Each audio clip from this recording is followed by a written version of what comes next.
Si vous deviez assister au meurtre d'une ville, voilà à quoi cela ressemble. Nathaniel Raymond, directeur exécutif du laboratoire de recherche humanitaire à l'école de santé publique de Yale, s'est exprimé au New York Times sur la chute d'Al-Fasha. Autrefois animée, la capitale du Darfour du Nord a été assiégée par les forces de soutien rapide durant la guerre civile soudanaise. Durant plus de 550 jours, elle a résisté aux forces de soutien rapide malgré la pénurie de soins médicaux et la famine. Puis, en octobre, ses défenses ont finalement cédé. Ce qui a suivi fut probablement l'un des pires crimes de guerre commis en ce siècle. Les combattants victorieux des forces de soutien rapide ont mis en ligne des vidéos d'eux-mêmes en train d'abattre des civils en fuite ou d'exécuter ceux qui suppliaient pour leur vie. Le dernier hôpital a été pillé et des centaines de soignants et patients massacrés. C'était en somme une atrocité qui a provoqué un choc dans le monde entier. Ce n'est que maintenant que nous commençons à vraiment saisir l'ampleur de ce qui s'est passé. Les images satellites et une récente visite de l'Organisation des Nations Unies ont confirmé ce que les analystes redoutaient. Al-Fasha est aujourd'hui une ville fantôme. Les marchés sont vides, les rues envahies d'herbes folles. Toute vie a disparu. Et cela soulève une question terrifiante au moment où Al-Fasha est tombée. La ville abritait peut-être 250 000 de personnes. On estime que 106 000 personnes se sont réfugiées dans des camps voisins. Mais les autres, ils ont simplement disparu. Ils se sont volatilisés. Sont-ils des otages? Sont-ils cachés ou sont-ils morts, enterrés sous le vaste désert? La seule certitude, c'est que le génocide au Soudan est peut-être encore pire que ce que l'on imaginait. La Terre des Morts évoque un scénario de film post-apocalyptique. Par un jour de décembre, une petite équipe arrive dans une ville autrefois très fréquentée. Au lieu d'une ville de marché animée, les étrangers ne trouvent personne. Presque rien, seulement des ruines et des rues vides sous le ciel du désert. Mais ce n'était pas un film. Cette ville était Al-Fasha, au Soudan, et la petite équipe représentait la première visite de l'Organisation des Nations Unies depuis qu'elle était tombée aux mains des forces de soutien rapide 2 mois plus tôt, comme l'a indiqué le coordinateur de l'Organisation des Nations Unies au Soudan à El País. Ce qui est sûr, c'est qu'il n'y avait presque personne à voir. On dirait une ville fantôme. Même après plus de 1000 jours de guerre marqués par des massacres et la destruction de la capitale, le sort d'Al-Fasha reste particulièrement brutal.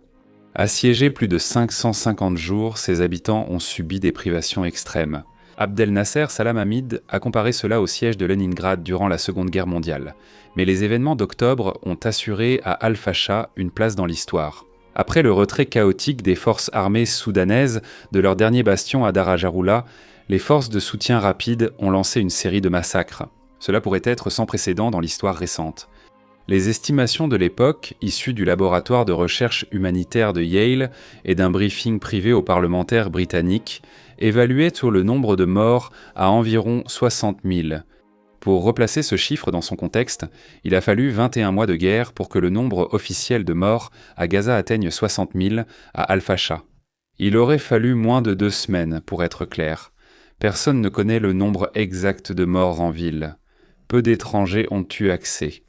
Aucune expertise médico-légale n'a été faite et les informations sont très fragmentaires, donc de petits changements de méthode peuvent donner des bilans de morts très différents. Cependant, les informations récentes laissent penser que la chute d'Al-Fasha a été pire qu'annoncé initialement. Une théorie appuyée par la richesse des images satellites qui suggère qu'il s'est passé quelque chose de terrible ici, certaines de ces images. Nous en avons déjà parlé.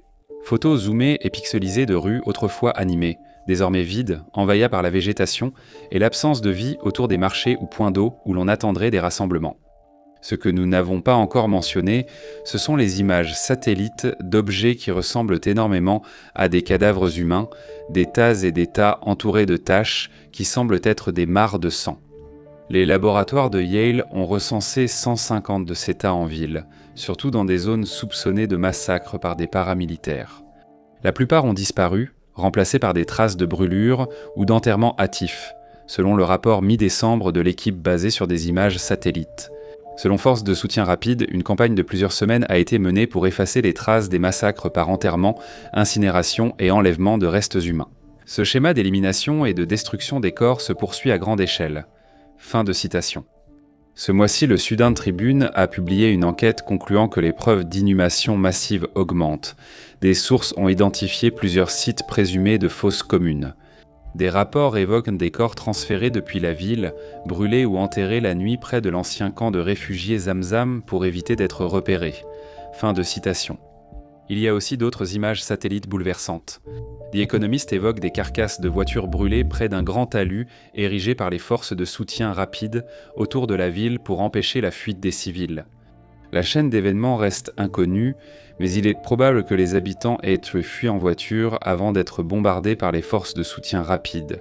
Les laboratoires Yale ont finalement revu à la hausse leur estimation du nombre de morts, initialement fixée à 67 000. Le directeur exécutif Nathaniel Raymond a déclaré au New York Times qu'à fin 2025, 60 000 morts était une estimation médiane plausible et le maximum possible, 100 000. Raymond a souligné, en évoquant ce rythme de tuerie inédit depuis le génocide rwandais, qu'il faut rappeler qu'il s'agit d'une limite supérieure. Jusqu'à ce que les enquêteurs sur les crimes de guerre puissent accéder à la ville, nous ne pourrons pas obtenir un chiffre qui s'approche du véritable bilan. Même si les morts à Al-Fasha sont moins nombreux que l'estimation médiane de Yale, ce serait encore l'un des pires massacres récents. Et cela ne prend même pas en compte la grande question qui plane sur tout cet épisode. Qu'est-ce qui est arrivé à toutes ces personnes disparues, les disparus ? Avant la prise d'Al-Fasha par les forces de soutien rapide, l'Organisation des Nations Unies estimait encore 260 000 personnes sur place. Près de 106 000 personnes auraient rejoint des camps de réfugiés après avoir marché des jours dans le désert sans nourriture ni eau. Environ 150 000 personnes restent de portée disparues, comme indiqué. Des dizaines de milliers sont probablement morts, mais le sort de nombreux autres reste inconnu. Nous savons ce que vous pensez. Toutes ces personnes sont-elles mortes ? Simon, nous répondons simplement « Oui, c'est possible ». Et si c'est le cas, alors la chute d'Al-Fasha est probablement l'événement le plus sanglant du XXIe siècle jusqu'à présent. Mais il existe d'autres alternatives, des destins qui, selon certains critères, pourraient être encore pires que la mort, et il y a des signes que les disparus d'Al-Fasha pourraient en souffrir en ce moment même. Le Sudan Tribune indique que les forces de soutien rapide ont créé un réseau de centres de détention secrets dans la ville, cachés dans des lieux comme l'université, les dortoirs étudiants et la grande mosquée. Les combattants des forces de soutien rapide y infligeraient dans meurtres, viols, tortures, famine et extorsions aux civils. Les conditions seraient horribles, avec des décès dus à des maladies et à la famine fréquents dans les pires centres de détention. Le sort des détenus de la prison de Shala est peut-être encore plus sombre, où des sources ont décrit, je cite, « des rapports mortels de violences sexuelles contre les femmes détenues ».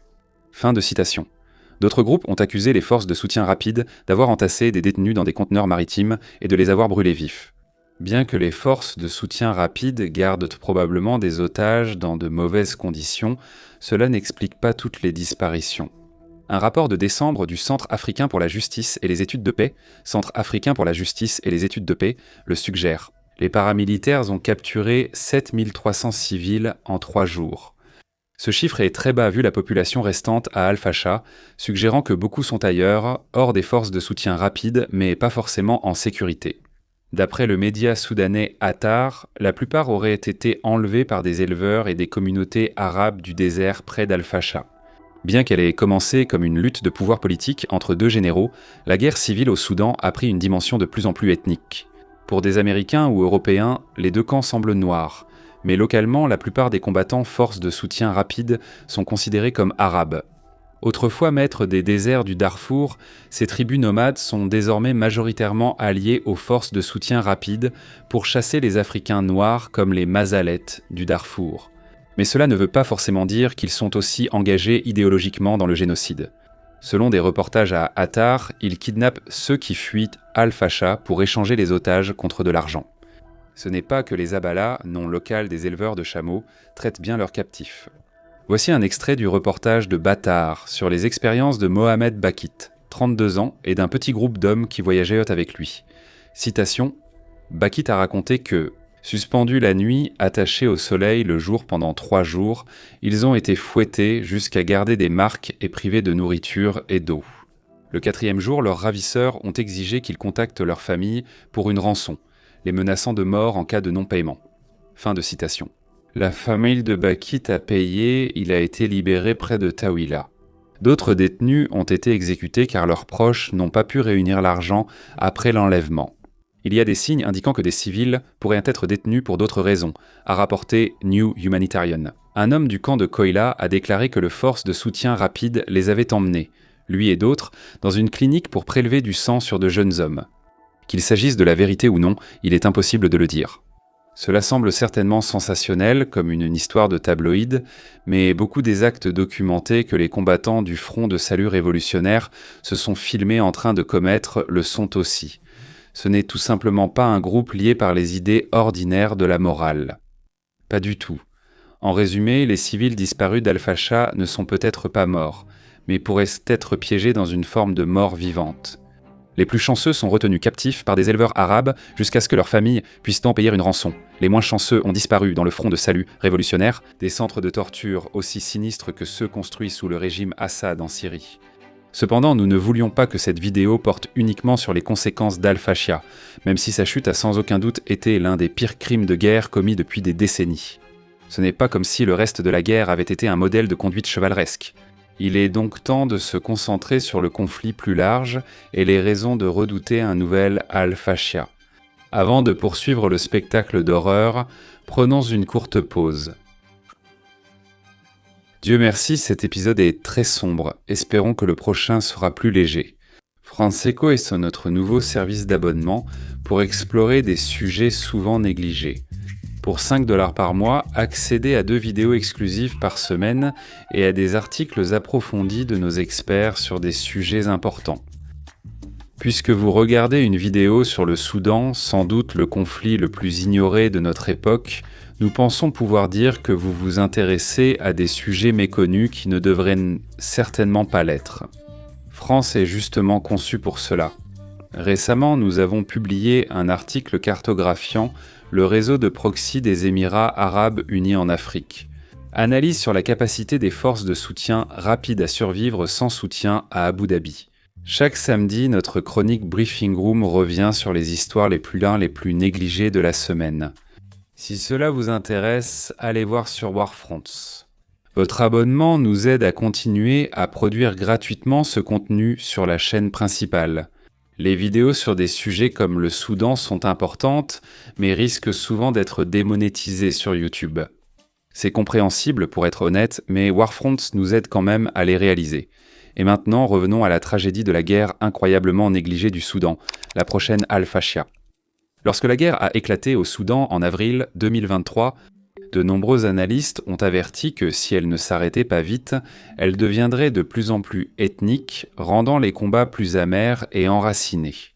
Plus de 1000 jours après, ces analystes ressentent une sombre satisfaction en sachant qu'ils avaient raison. Les réseaux sociaux soudanais abondent de discours de haine, déshumanisant des groupes soupçonnés de collaboration avec l'autre camp. Sudan War Monitor a récemment alerté sur d'importants risques de nouvelles tueries ethniques. Le Soudan semble poursuivre la guerre, la haine ethnique et la vengeance avec des signes déjà clairs au Darfour.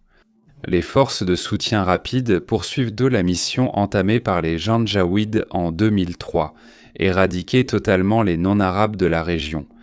Avant les horreurs d'Al-Fasha, les paramilitaires étaient déjà accusés de massacres de minorités. Lors de 2 massacres à El Janina, environ 15 000 personnes, surtout des Massalites, auraient été tuées. Au fil de la guerre, les tueries ethniques se sont étendues à d'autres régions et ne sont plus seulement le fait des forces de soutien rapide. C'est la conclusion d'une enquête conjointe du Moniteur de la guerre au Soudan, Lighthouse Reports et Cable News Network sur les massacres des Kannabis dans l'état d'Al Jazira. L'an dernier, à cette période, les forces armées soudanaises approchaient dans Khartoum. Une bataille clé de l'offensive sur la ville fut la reprise de l'état d'Al Jazira, dont la capitale est Wad Madani, aux paramilitaires. Un point de ravitaillement entouré de canaux d'irrigation et de terres agricoles exploitées par des Soudanais noirs du Darfour et du Kordofan, selon les rapports de l'époque et confirmés par cette enquête.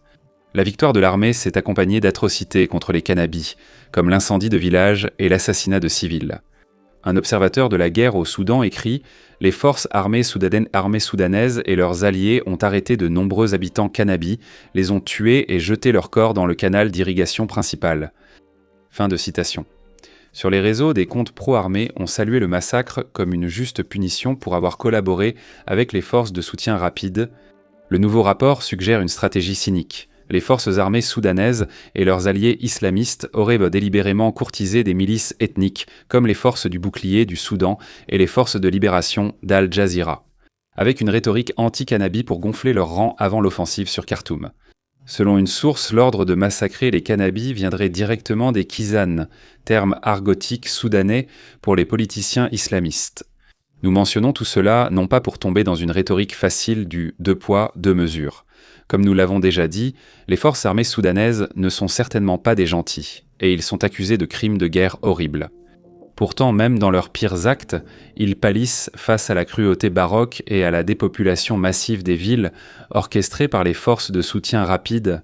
Au contraire, nous le mentionnons pour montrer à quel point la guerre est devenue encore plus brutale à mesure qu'elle s'éternise. La joie génocidaire des forces de soutien rapide s'accompagne désormais de massacres ethniques de l'armée et de l'influence grandissante des islamistes liés à l'ancien régime d'Ammar al-Bachir. Cela suggère une chose inquiétante, d'autres atrocités sont à prévoir. Qu'Al-Fasha n'est peut-être pas l'horreur culminante de cette guerre, mais simplement le début d'un nouveau chapitre terrible. Écoutez, nous ne disons pas cela à la légère. Le Soudan a déjà tant souffert. Millions de déplacés, près de 400 000 morts, capitale en ruine.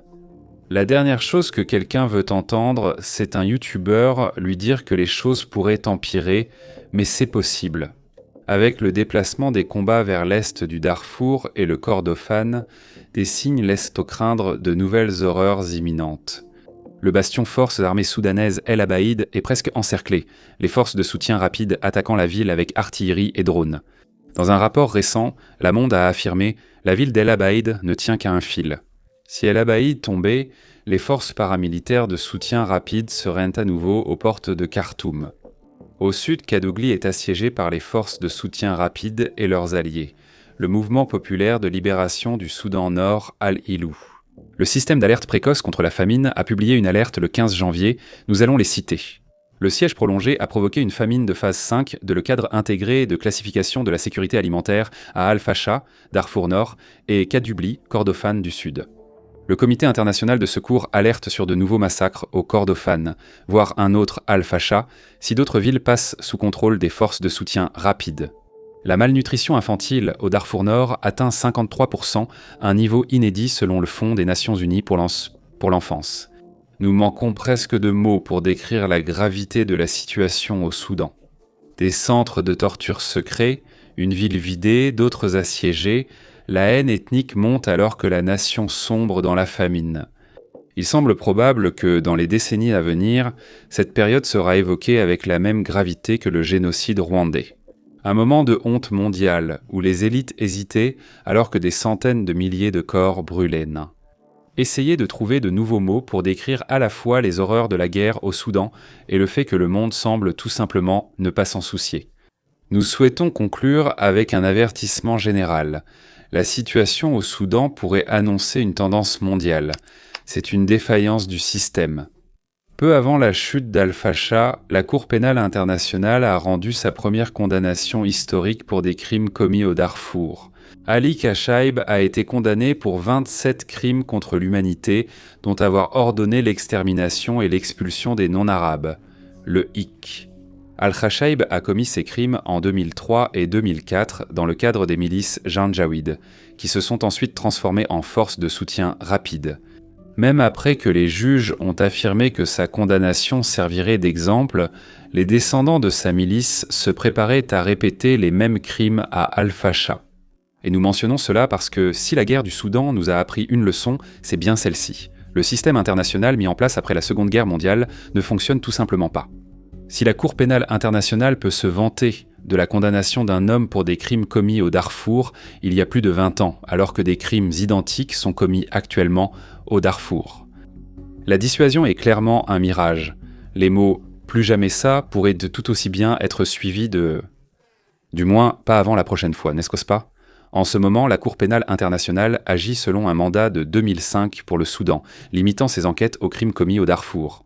Même si la chute d'Al-Facha relève de sa juridiction, les crimes futurs des forces de soutien rapide au Kordofan n'impliqueront pas les forces armées soudanaises. Les meurtres de fermiers Kannabi et les exactions des forces de soutien rapide à Khartoum, dont la création d'un vaste réseau de torture, ne sont pas couverts.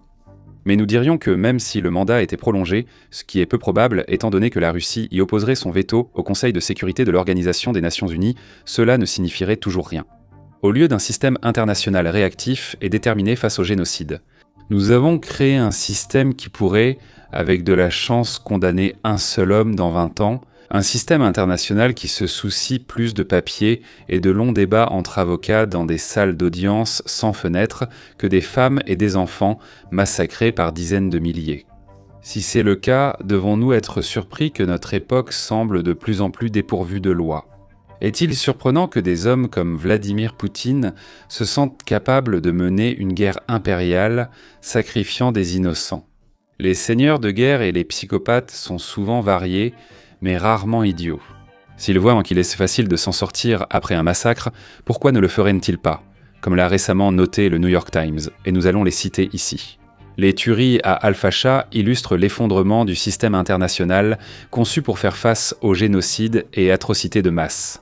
Et en s'effondrant de manière aussi spectaculaire, en échouant aussi ouvertement, la fin de ce système suggère qu'il n'y aura que plus d'anarchie à venir. Que les aspirants conquérants du monde prendront courage, sachant que la seule loi qui subsiste est celle du plus fort. Et si c'est vrai, alors nous devrions nous attendre à voir beaucoup plus d'Al-Facha, pas seulement à Kaolofa, pas seulement au Soudan, mais dans davantage de conflits à travers le monde. Une vague d'atrocités se propageant à partir d'un seul point d'échec international. Merci de nous avoir regardés.